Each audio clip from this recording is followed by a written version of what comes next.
Hello and welcome to another episode of Tech Talk Show. On today's episode, we will be talking about Department of Health. Now, before we begin, allow me to introduce you to Mr. Sazad Khan. Hello, sir. Thank you. The CEO of Silicon Valley Global PH. It is privileged to have you on board again for today's episode. Okay. Thank you for everything. And today we talk about Department of Health in the Philippines. And before we begin, we will talk about a little bit about what is really health all about. So I will ask Ali to introduce us to what is health. So health is a state of physical and mental social well-being of an individual. So in simple words, it is the state of well-being of an individual. Either it may be physical, mental, or social.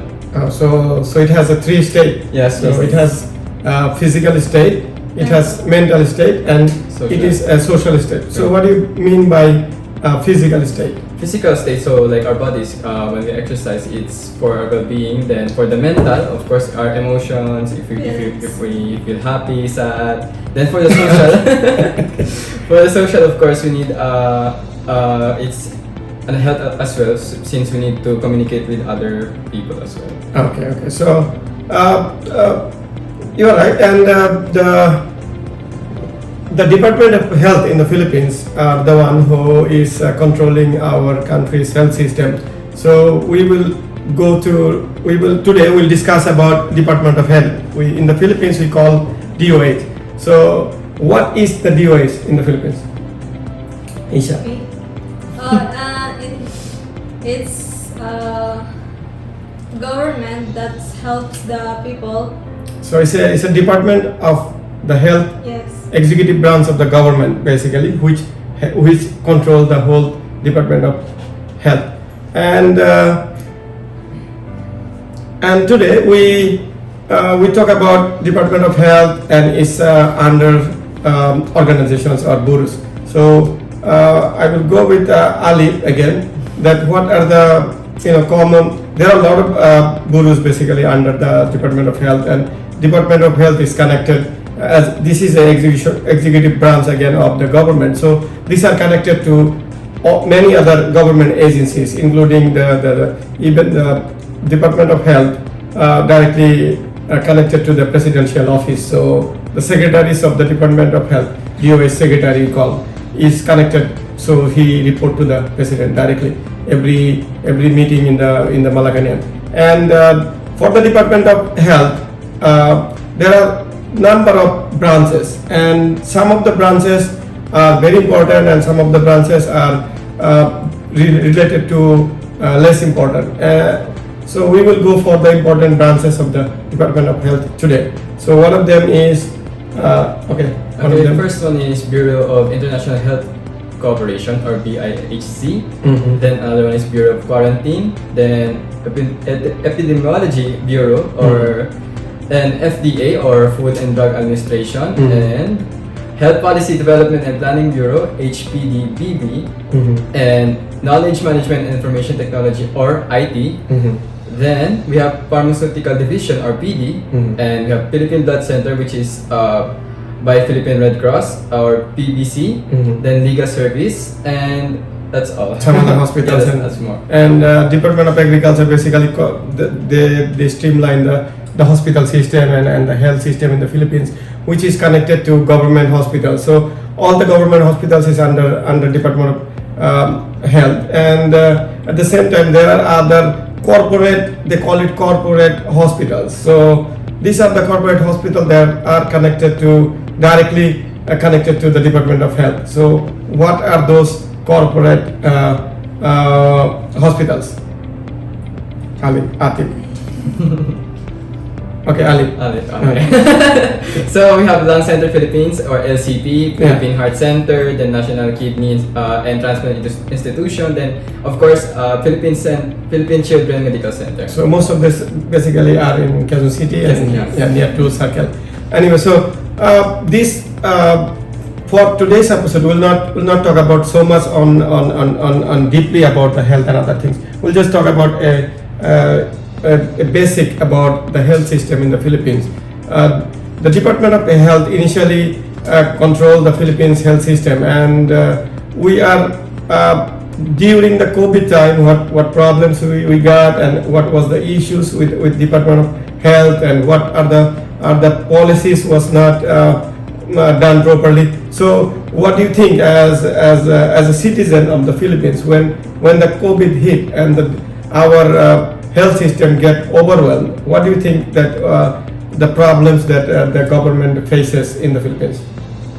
First was, of course, the people panicking. Then they had panic buying, so people. So a lot of products prices go up and sold out many. Yeah. So there are many groceries was not doing. They were closing, and there are a lot of people are going inside, running and buying things from the grocery.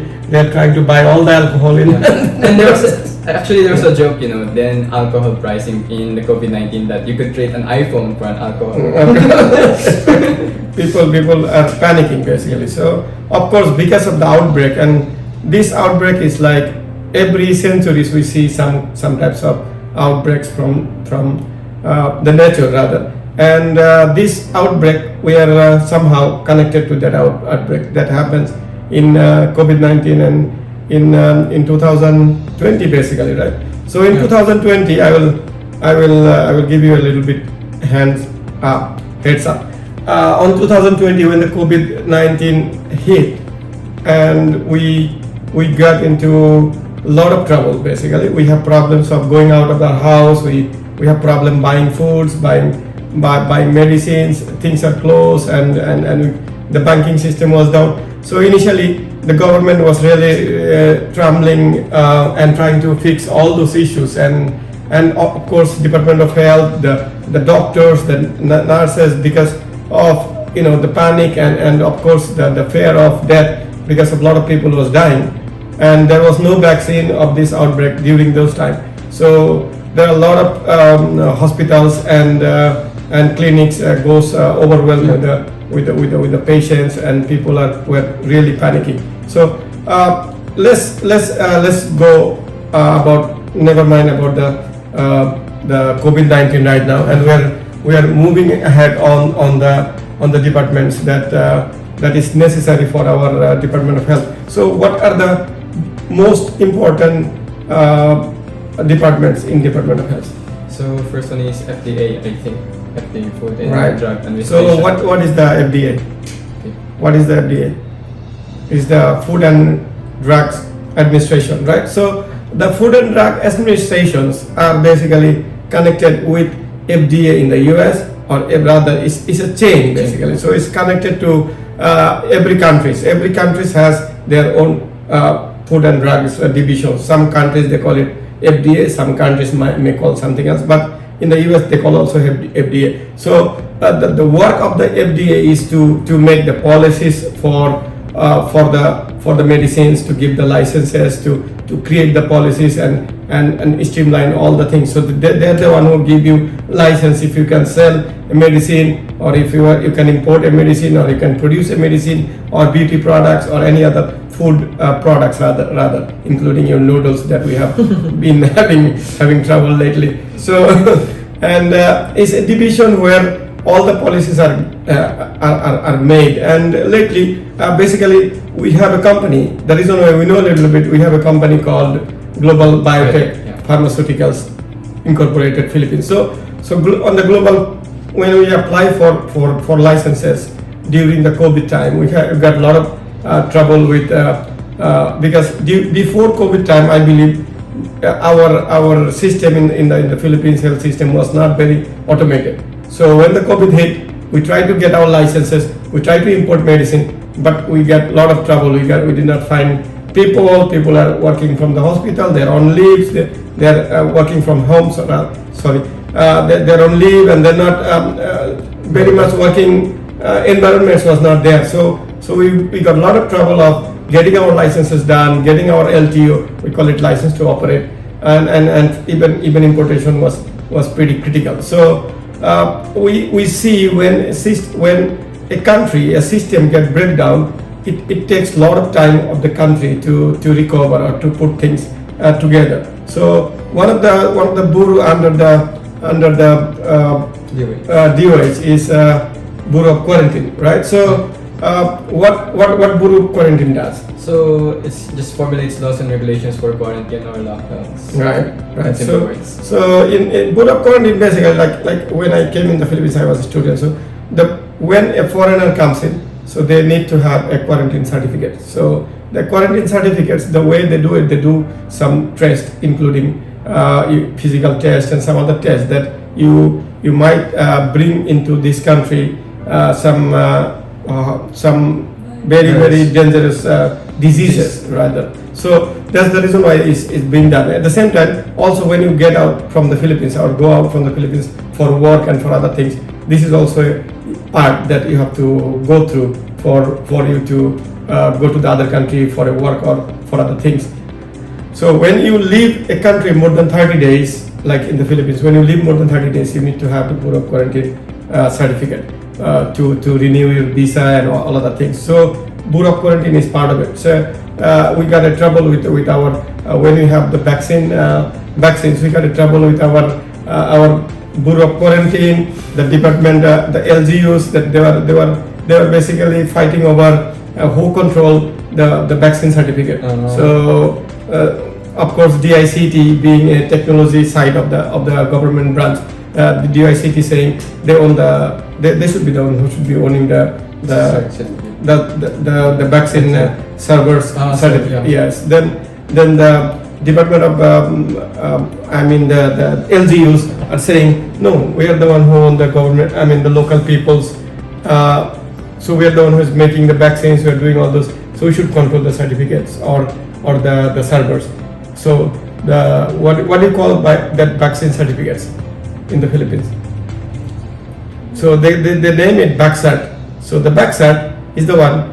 So even the Bureau of Quarantine says no, we should be the owner of the backsat. So end of the day, we divide. The government, they divided into departments.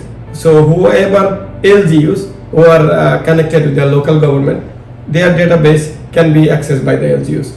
The whoever goes out like quarantine or the foreigners, their database can be controlled by the BOC, the Bureau, the Quarantine, BOQ, right? So the whoever is going to go out is only controlled by the Bureau of Quarantine. So that's how they solve the issues. So the problem I see is there are a lot of policies are not totally planned and aligned during the time. So right now we can say COVID-19 is gone and we are running full swing our country and everything. So on the part of the Department of Health, there are a lot of things need to be streamlined. That we need to have digital transformations totally on our healthcare system. That we've seen that healthcare was totally broken. The chain was totally broken. So the healthcare transformations and the digital transformations for the healthcare is very, very important.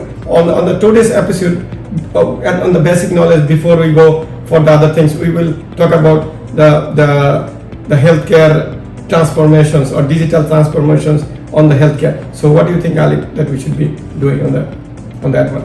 On the digital transformation, we should make a DOH GovTech or for data warehousing. So first, automation should be done. So in automation, of course, it helps improve patient outcomes by supporting technological advancements. For example, making processes more efficient and effective. For example, automation currently includes sending text messages to patients, reminding for their upcoming appointments.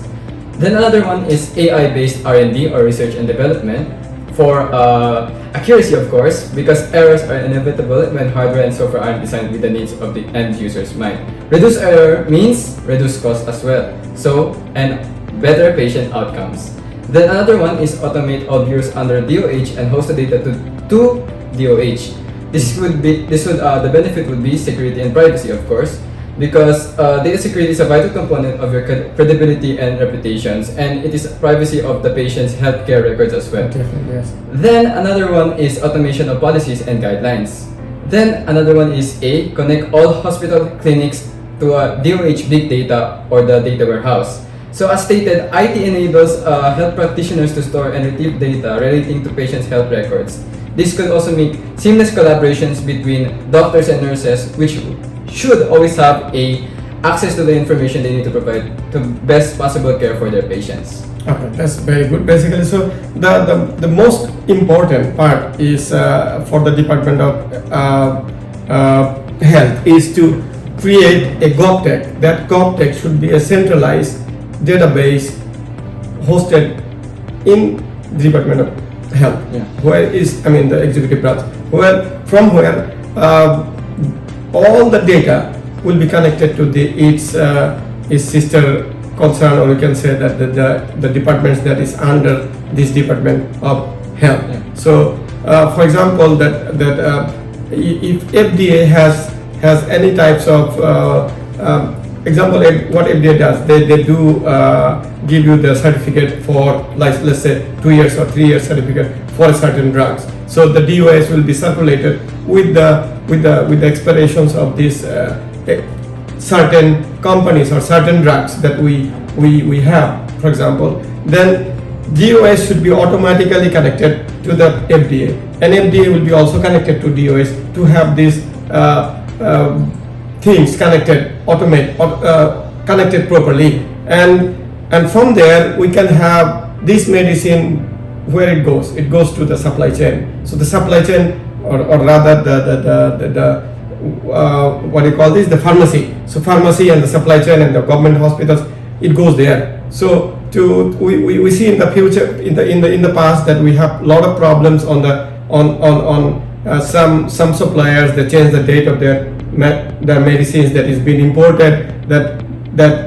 imported, and some other suppliers will temper their dates, their dates for them to make more money. But it is very, very dangerous. At least we're talking about a health of the country, or rather ourselves. So if the DOH GovTech is connected to the FDA and to the suppliers, and suppliers are connected with all their expired medicines and everything, connected with the foreign entities where this medicine is being produced, so we will be able to fix a lot of problems basically in the Philippines. So that's the reason why you need a digital transformations. You need a database of your own. As I mentioned, every single videos that on the digital transformations, we cannot just have a tailor fit buying something we buy from other countries and international. This is matter of national securities. The health system is basically a part of national security, and also especially the patient's record is basically privacy law is there, and it's very, very private for a person. So the automation of a hospital, and also the same time the doctors giving out the patients what doctors issue when you go to a doctor. Like the receipt or medical record or something. Yes. So they will give you a certificate, or they will give a prescription. They call it in doctors, right? So the prescription system should be also automated, so that a doctor system should be automated. The doctor appointment should be automated. We right now we know manually there's a certain doctors is sitting today in this hospital.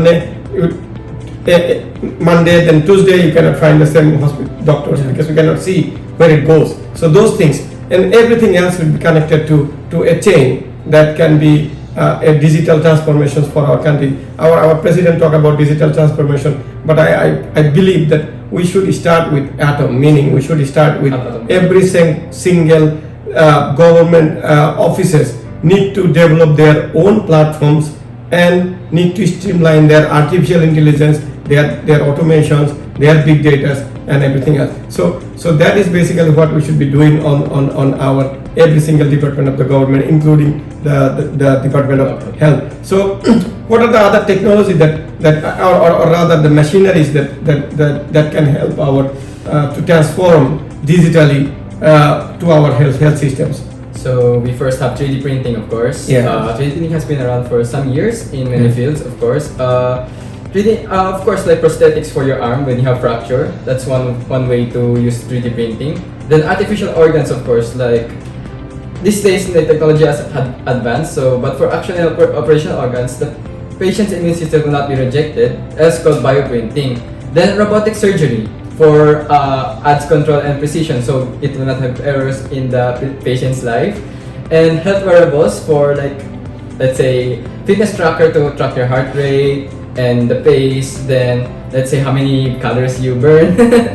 Then virtual reality for many are using virtual reality for games, but it could also use for health, and telehealth for patient to receive their medical care through digital devices. Okay. So, is there anything you want to add, Atif, for the health care in the Philippines? How about Isha? Is there anything that you think that need to be fixed in the Philippines healthcare systems, as all of you are studying here? No. Any complaint? No. Why not? Okay. Okay. So we will go very soon. We'll close. But before we go away, I think it is very important for us to have digital transformations and where is our healthcare system. So in the US, there are a lot of big companies like Microsoft and like Oracle. They're fighting on how they can be the number one on the digital, or sorry, on the healthcare platforms or other healthcare systems that they develop very big, and this is something a very big lucrative market. So being one of the companies that in the Philippines we have the licenses for import export from, we normally import medicines from Bangladesh and India, those countries that we can get a good generic medicine. So I think that the Philippines can develop their own medicine platforms and factories, and it will be very good for us, and it will save a lot of money for our countrymen, and especially it will save a lot of problems during the COVID time. India, Bangladesh, they stop exporting. Imagine that you have healthcare problem, and at the same time Bangladesh and India was having the same problem during the time. So being said that, because of that time we do not have any access to getting those very serious medicine, and people are dying in the Philippines. So I believe we need to have more research and development, and we need to have more better health and medicine factories and pharmaceutical companies in the Philippines, so that any next problems that we come along will not have impact to our populations the way we had in COVID-19 time. And I will ask Alip again to have the closing remarks. So this is the end for our Tech Talk show. So I think once again, Sir Mr. Shazad Khan for being here once again. Hello techies! Please don't forget to like, share, subscribe, and hit that notification bell for our future videos. And you have any further questions, please comment down below. That concludes our today's video of Tech Talk Show. Watch out for future videos.